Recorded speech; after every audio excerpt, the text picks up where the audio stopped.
Good afternoon, everyone. Are you seated? Tell me exactly, you're saying this is a gentleman who told you after trial that he had testimony fabricated? Is that your testimony?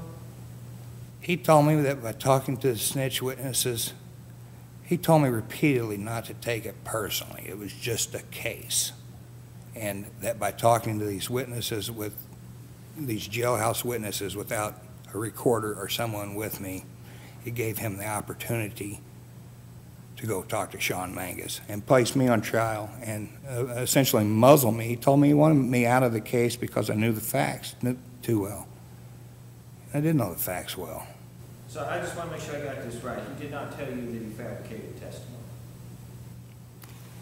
Well, I don't care what you said, I just want to know that. He strongly implied that he fabricated testimony with no regret. Well, if you really believed he fabricated testimony and told you that, wouldn't you view that as unethical? Oh, virtually everything Mr. Hulshoff did in this case was unethical. Yes, I breached my ethical duty. I should have reported Kenny Hulshoff to the Office of the Chief Disciplinary Counsel for professional misconduct. But you did. Yes, I did not report it. No, I did not. I should have. And yes, I broke my ethical duty by not reporting him. You were a new attorney on this case, weren't you, Mr. Rosen? It's my first case out of law school. Has this worn on you throughout your career? Yes, Mr. Weiss, but more than anything, I'm ashamed that I didn't go see Josh Kezer in prison. I wasn't a big enough man to do that. This has had a tremendous impact on my career. I don't trust the police. I don't trust prosecutors.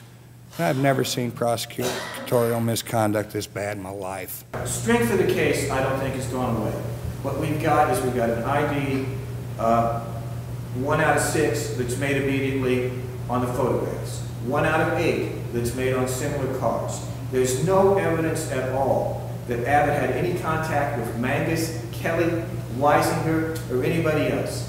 I think a reasonable juror can say that's a heck of a long shot to say this guy's going to pick Kezer 1 out of 6, and the car to which Kezer had access 1 out of 8, and that's going to happen to just exactly be the same guy that 3 people say confessed. Plus, we have the Brantley identification for the week before, which is again 1 out of 6. To me, the jury is also going to look at the testimony that says, "I've never handled a gun," compared to his statement before he knew he was charged with murder, that he was a good shot, and say that's something else that goes to credibility. And I think that comes in as well. So that's another thing that's added to the strength of the case. Thank you, sir. We also think in this case there's actual innocence.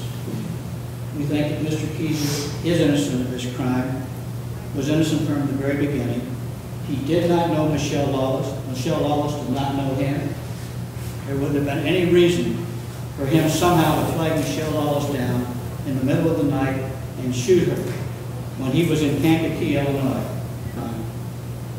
His DNA was found nowhere on the scene. His fingerprints were found nowhere on the scene. There's no gun ever found in this case. This isn't the only case I have. I mean, I will try to be diligent about working on this for you. But it's going to take it. I'm not going to be able to just get something done in the next 5 to 10 days, I don't think. All right? And thank you. All right. Case to be taken or submitted. Thank you.